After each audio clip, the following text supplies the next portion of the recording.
Realme announced the Realme XT, they had introduced also the Realme XT730G, which they are now calling as the Realme X2, and this was the phone that was being made for gamers. And Xiaomi has been focusing on that segment earlier itself. So the Redmi Note 8 Pro was made for gaming. That's what the company called it, the phone for gamers in the budget or the affordable flagship pricing. So in this video, we're going to talk about these two phones, the Realme X2 versus the Xiaomi's Redmi Note 8 Pro. These two phones have quite a lot to offer. Surprisingly, there are things in these phones which even the phones at 30,000 and 40,000 rupees are not able to offer. So there's quite a lot packed in. But how do these two phones differ? Let's discuss that in this video.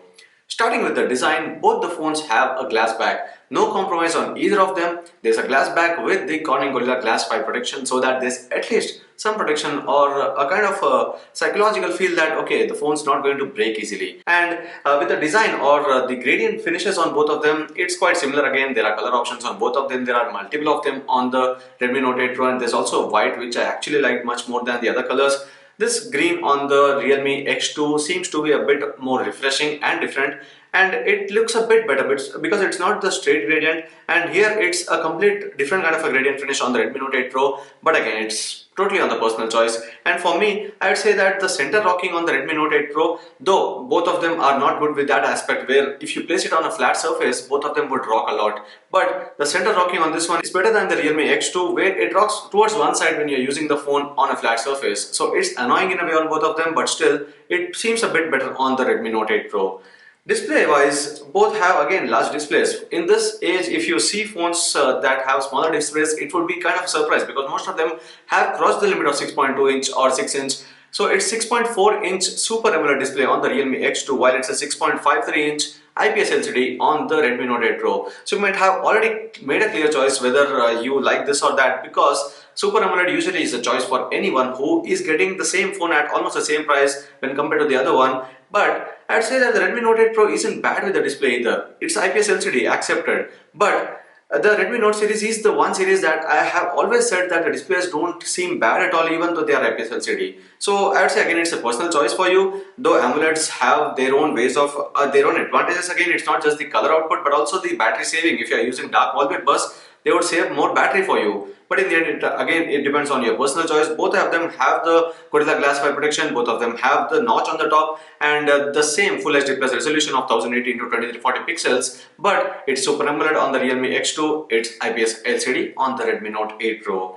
Next one is the major aspect or the most important one in this phone is the chipsets. So the Realme X2 is coming with the Snapdragon 730G, the gaming chipset or the gaming affordable chipset under the 700 series. 730G was present even on the Redmi K20. So it's the same chipset now coming on to the Realme X2. On the other side, Xiaomi had opted for MediaTek this time. Xiaomi has been working with Qualcomm on most of its Redmi Note series phones, but finally we see a MediaTek chipset only for the fact that it comes with that capabilities for gaming. So the Redmi Note 8 Pro comes with the Helio G90T, again a chipset made for gaming. So these phones aren't only for gaming, we'll continue that discussion later. But if you're someone who's into gaming, you know that these two chipsets are very well capable of offering quite a few good gaming options, not just for games like PUBG Mobile, but other games as well, such as COD Mobile. And there's a whole category of mobile games that you can play around on these, and there's no issue on the gameplay on both the phones. But if you go deep into that, we'll do a separate comparison of the gaming, but I'll give you a quick information about that. The Redmi Note 8 Pro has more options under PUBG Mobile's graphics settings when compared to the Realme X2. So it's 2,46,000 as the score for the Realme X2 and 2,83,000 on the Redmi Note 8 Pro. It doesn't depend only on the RAM and storage, it's mostly on the chipset. So you can see that the Helio G90T seems to be more powered than the 730G in this aspect. Next, moving on to the cameras, that's where it's more of a similarity than the difference. So the Realme X2 has a 64 megapixel Samsung GW1 sensor, which is the same present on the Redmi Note 8 Pro. Next one is the 8 megapixel wide angle camera, again with the same aperture size on both of them. It's with the 119 degrees wide angle view, and then there's a macro camera as well as a depth sensor. So these four sensors are the same: 2 megapixel macro and depth cameras and an 8 megapixel wide angle camera, 64 megapixel primary sensor, which is again the same Samsung sensor offered on both the devices. No difference in that aspect. It all depends on how well the ISP works to optimize the pictures and make your pictures better. And frankly, so far we felt that the Redmi Note 8 Pro is doing quite a good job with the cameras, though we'll have to test out the Realme X2 more to understand whether the optimization is done well. But before this, we have always said that the Redmi Note 8 Pro is one of the best contenders for the flagship cameras.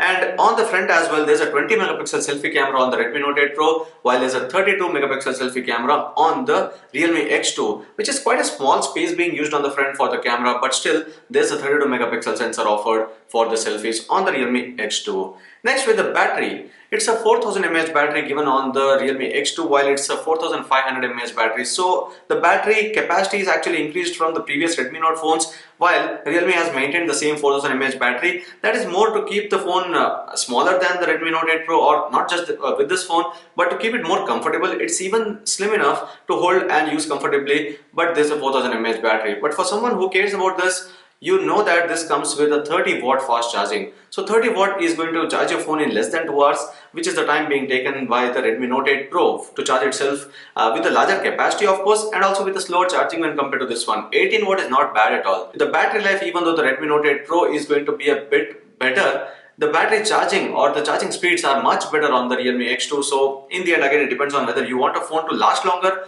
or you want to charge it faster, so that if you are someone who keeps running around, you keeps roaming around, you can keep your phone charged for 30 minutes and that's good to go for a day.